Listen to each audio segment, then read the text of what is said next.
our interactive sermon. This summer I have been preaching through the book of 1 Peter.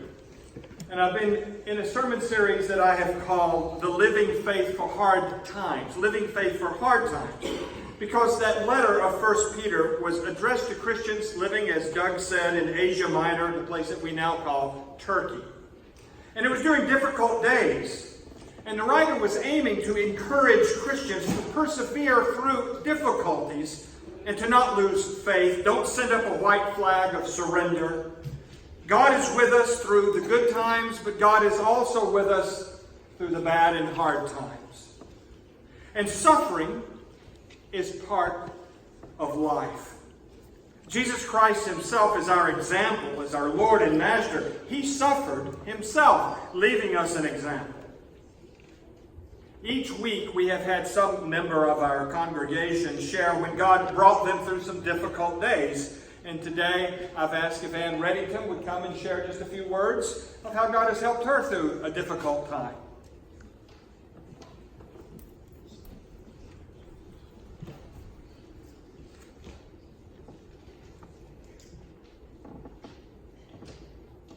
Well, when Pastor Kim had asked me to speak, it was 9:30 last night. So on such short notice, I had to research what resisting the devil meant in my life. It seems that Satan is so clever and so powerful that no human being can successfully resist his influences without God's help. For me, the devil came in my unwillingness to change. I was working a miserable, dead-end job. As I grew stronger in faith, I started trying to listen to God and what he wanted for my life. God kept showing me time and time again that I needed to change. At this point, I feel that God had made my job so miserable that I was forced to change. I couldn't stand to work there. This is when I started applying to any job that could be better than the one I had. Now, I am a case manager for Oaks Integrated Care. As many of you already know, I was once homeless, blindly working my way through the welfare system. Now God has blessed me with a job where I can help those with mental illness work their way through the welfare system and link them to other resources. I now see that my hard times are a blessing from God. They have prepared me to bestow my wisdom on others, while imparting my knowledge to others of my life.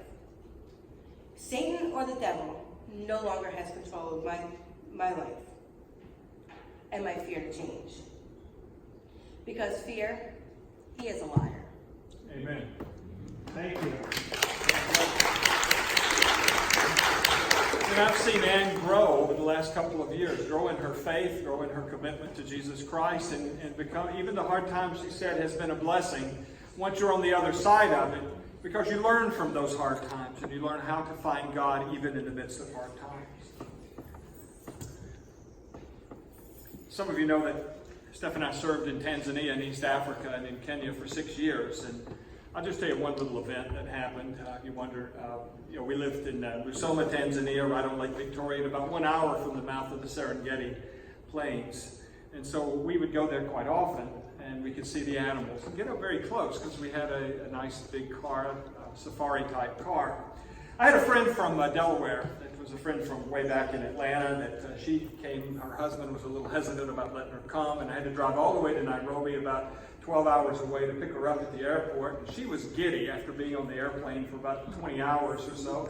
And she was saying, they got me ready for this place. I had to take shots for this, and I had to take a pill for this. I had to take something for yellow fever and for malaria. And I had to take these pills for explosive diarrhea. And I said, explosive diarrhea? I've never heard of that. She said, well, that's what they said it was. Fast forward, we were going across the Ngorongoro crater. It was Carol, my friend, and myself, and we wanted to go see the hippopotami. And we had to have a guard with us, and he said, you can actually park the car here, and you can walk down there, don't get too close, and you can see the hippopotamus, they're all in there. And he said, but there's a nice bathhouse up here if you want to go to the bathhouse. It's one of the nice places that had actually toilets, like our kind of toilets. And so Carol got out of the car, and she had a camera, and she said, I got some more film in it. So she stood there, and the guard went up to go to the restroom, and he saw the door open of the women's restroom, and I was walking right behind it. In just a flash, I saw him slam the door and take off running. And I started running with him. I was running. I said, but, Juanita, what's happening? I was speaking Swahili. He said, Simba, lions are in the girls' room. So get in the car. So we got Carol, and I'm just glad she didn't go up there first. We got in the car, and we went up there, and he went to the back, and he said, come back here, because he'd shut the door, and they couldn't open the door. And we went and looked in, and we saw 2 gigantic female lions just enjoying themselves, in the ladies' room, having a place to drink and everything else. They thought they had found heaven. So he said, get back in the car. We got back in the car, and we were about for me to rob right there away from the front door. And so he threw the door open, and he ran into the back and took a stick and started beating on the bars. There was no windows, panes, it was just bars. And 2 gigantic female lions ran about as close to me as Mike is right here. Now, what was going through my mind is, what if Carol had if the guard had not gone to check why was the door left open, that lions had made it a liar, and if she had just walked in there, what would I tell her husband? I was thinking, Larry, I don't know what happened. I think she forgot to take her explosive diarrhea because there was nothing but hair and teeth left when I got there.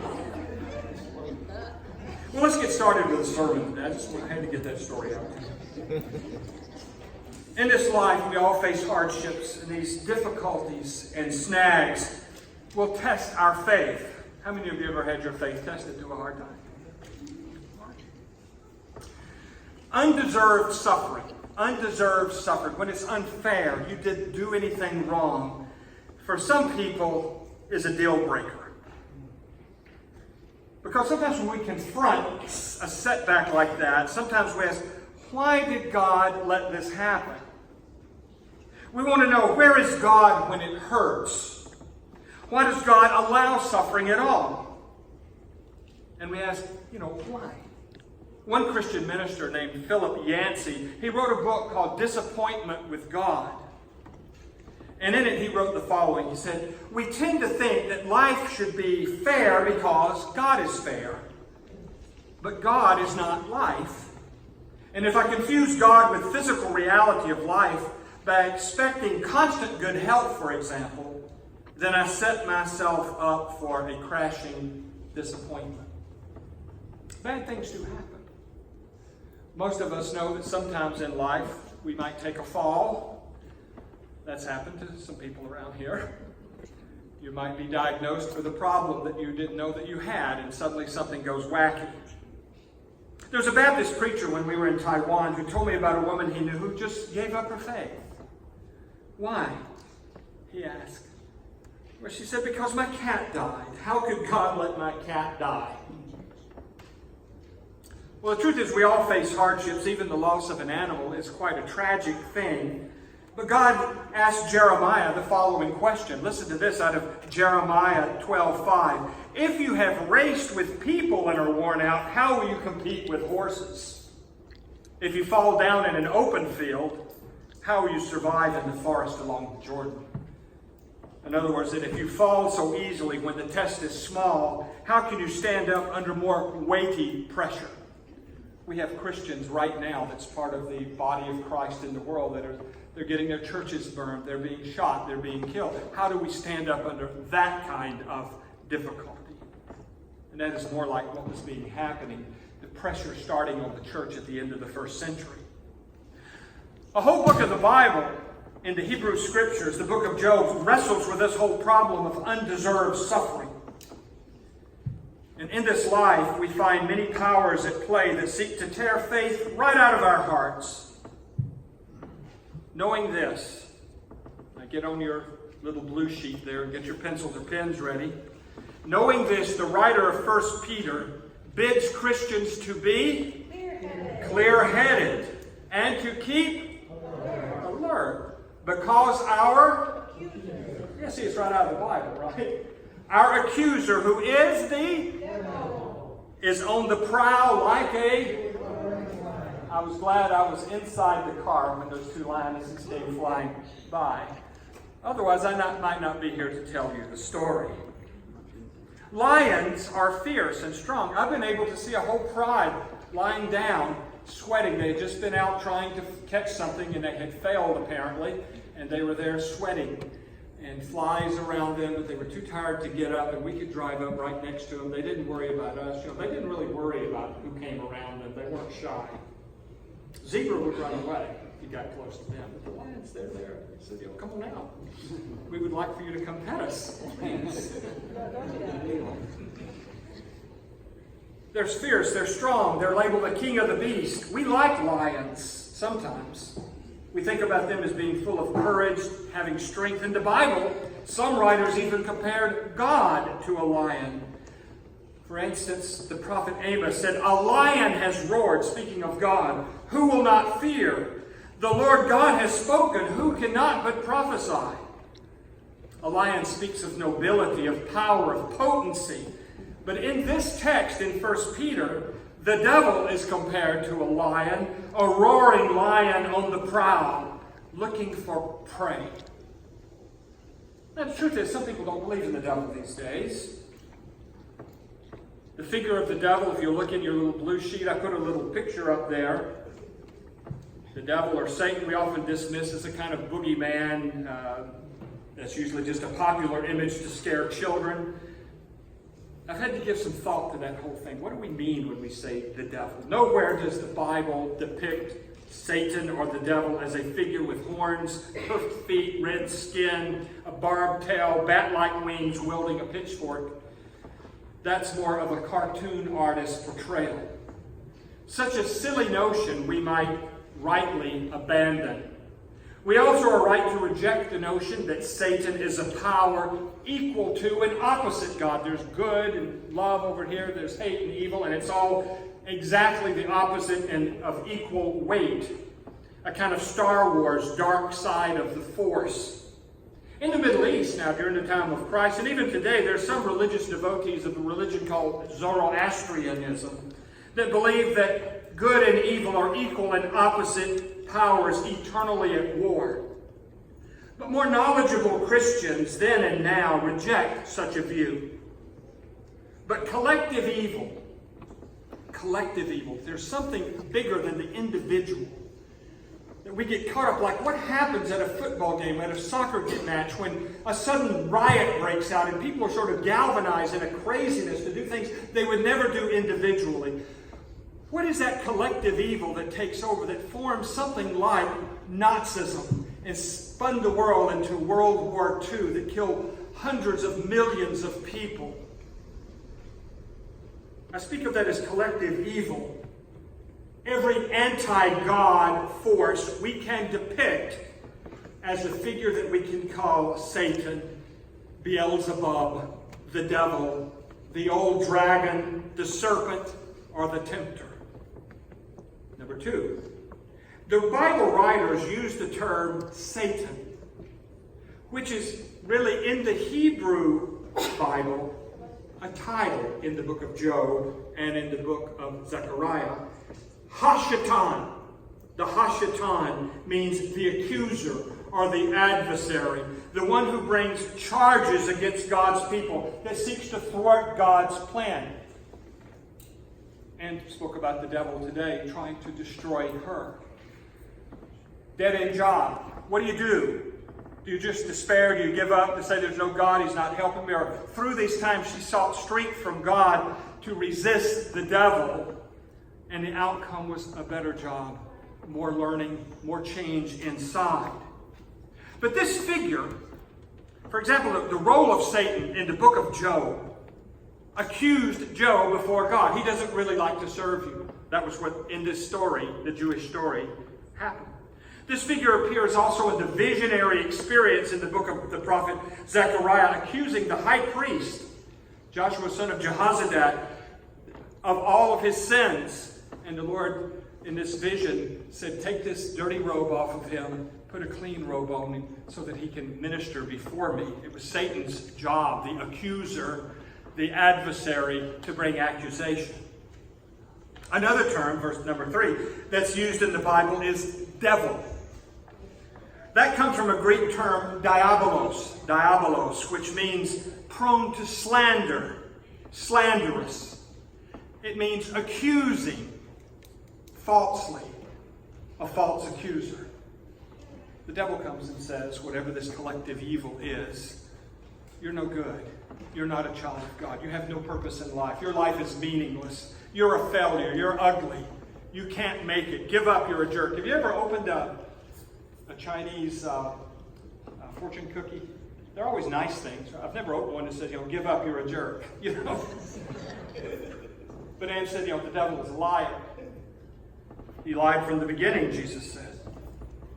Now, it's interesting, this word, diabolos, because it comes from two Greek words that are fused together. Diabolos comes from dia, which means across or through, like diagonal, across. Dia. And another Greek word, ballein. Ballein means to throw. Put the two words together, diabolos. It means to throw something across, to throw something through, to divide deliberately, to cause the division and strife. However we may envision what we mean when we say the word devil, diabolos, it's a power that seeks to destroy people's lives and distort reality by dividing people and setting people against people. And boy, we can see his work all around us, can't we? The writer states that this one who is the diabolos, the one who throws across to try to divide, is also our enemy. Number 4, who seeks to devour us. Threw a curveball there. The fact is, that's what the scripture says. Seeking to devour us. Now, isn't that interesting? If Carol had walked into that ladies' room, or if we had just stepped out to look at the nice female lions coming out, they would have devoured us. A lion seeks prey and devours the prey, and the prey becomes part of the lion. You know the whole Lion King, the circle of life thing. You are what you eat. The nourishment of the lion, whether it's an antelope or a zebra, becomes the nourishment and becomes part of the lion. But this anti-God force seeks to devour us to make us part of anti-God, anti-truth, anti-goodness, anti-beautiful reality. How does this work? A lion rips and tears its prey apart and consumes it, thus enlisting the victim to be part of the lion. It's occurred to me that Jesus said, "This is my body. Those who eat my flesh and drink of my blood," we become part of Christ. He becomes part of us. However, this is on the other side. That's the work of the diabolos, to divide, to conquer. This slanderer, Shaitan, Hashatan, this divider procures its prey to join ranks of that which opposes God's plan for this beautiful world, God's work and God's mission.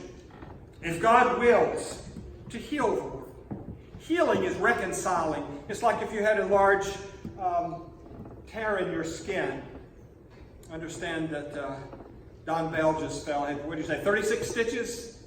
Yeah, but that was reconciling. The torn flesh on his shin was being put back together and stitched together so that it would heal. That's reconciling two separated parties. If God wills to heal the world, thus reconciling us to God and to one another, the work of the diabolos, the divider, who roams around like a roaring lion, is to foment separation, to tear apart and to prevent reconciliation. Think of race. Think of ethnicity. Think of the division between the genders. Think of nations at war. Think of families that are divided. Think of a nation increasingly separated and hateful against one another. Flip from CNN to Fox, you'll get something of the massive division. Think of being personally split within yourselves, where you love yourself but you hate yourself. You want to do right but you do the wrong thing. You're split inside. Jesus is the one that helps us come together to be whole again. The work of the diabolist is to split us internally, split ourselves, that we're not whole, we're not sane, we're not at peace. We're not experiencing love, which is the force that drives separated parties together. Love is the force that unites separated parties. It brings together that which was divided. But hate is that force of dividing, separating, alienating, and estranging. Once Jesus announced that he would head south to Jerusalem. It comes about as middle of the book of Mark. He said a prediction: I will be rejected there. The chief priests and elders will deliver me up, where I'll be mocked and spat upon, and eventually I'll be crucified. Well, Peter didn't want to have anything to do with that. He had just said, you are the Christ, the Son of God. And Jesus said, you got it right. Just don't go around announcing it right now. But I'm going to go to Jerusalem. This is what happened. And that wasn't Peter's idea of what the Christ was going to do. You don't get killed. You go in and you take over. He said, no, that will never happen. That is not going to happen, Jesus. And Jesus and Peter got into a shouting match. Jesus looked at Peter and discerned the power behind Peter's adversarial stance. And what did he say? It says in the Gospel of Matthew, he turned to Peter and said, get behind me, Satan. You are a stone that can make me stumble, for you're not thinking God's thoughts, but human thoughts. Even Peter had become an agent of the diabolos, of the Hashatan, the accuser. This anti-God force wishes to divide us. It was wishing to divide Peter from Jesus. It happens in the social realm as nations get set in war against other nations, the haves against the have-nots. It happens in families where relationships are being torn apart and leave children insecure and feeling betrayed and guilty. It happens in churches where brothers and sisters who claim to know and follow Jesus Christ form factions and set up one another against each other, and destruction creeps into that congregation. Number 5, all the law has been fulfilled in a single statement, Paul said. Love your neighbor as yourself, but if you bite and devour, you get that? There's that word. Satan wishes to devour, but he's talking to Christians in the Christian community. If you bite and devour each other, be careful that you don't get eaten up by each other. That's in Galatians 5. This word devour. I think of the division that had taken place in a church that I used to pastor before I got there. They had a person who was playing the piano for the church. She was not a Christian.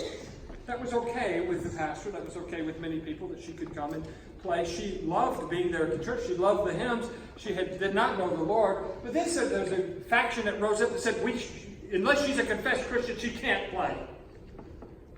And it galvanized people into two polarized positions. And they had to have big meetings about it, unless the church split down the middle over this one person who, for some of them, they said, let her be there because we're surrounding her with Christian love and she's enjoying it. She hasn't confessed Christ yet. The others will say, no, if she's not a confessed Christian, she can't be here. Now, I think about churches that divide over contemporary versus traditional Christian music. The writer bids us to be clear-headed and alert to discern when the anti-God forces are at work. Once we know that the work of the divider is there, the slander is there, if we can discern that, the writer urges us to do this. Number 6, resist him, standing firm in the faith. How do we resist Satan? We resist by prayer. And what is prayer? We come together to pray. We say another prayer. What is prayer? That we do at home. We do at our devotions. We do it at work. We can do it before the table when we're about to take a meal. Prayer is practicing a moment of God's presence. And we're asking, what does God want? Baptist minister that was also in Taiwan, he said that they almost got to fist fights within their board over certain issues that were dividing the people. People got so angry they were about to strike each other. They said, wait a minute. We're going to sit down and we're going to just have a prayer together. And we're going to ask, what does God want? Everybody had their idea of what they wanted. But have you asked, what does God want out of this? And it sort of changed the whole way that they went about doing their business. Prayer. We can resist the devil by absolute truthfulness. That we can ask honest questions of each other and we can speak the truth in love. We resist by mature discernment, which we're asking in any situation. Conflicts come up all the time in church. We have personality flare-ups. We have all kinds of things that we can weather them. It's not unusual. The Bible is full of that, even among the New Testament Christians. They didn't all get along in all with sweetness and light, but discernment, when we can ask ourselves, does this bring the body of Christ closer together, or does this divide us more? And we can also resist by perseverance. That is an endurance. One of the fruit of the Spirit is whether we can endure through difficult days and hard times. We find our defender in Jesus Christ, who strangely in the Bible not only is the devil as a roaring lion, but it speaks of Jesus Christ in the book of Revelation as the Lion of the tribe of Judah, number 8. Jesus once announced to Peter that before the rooster would crow, you'll deny me 3 times.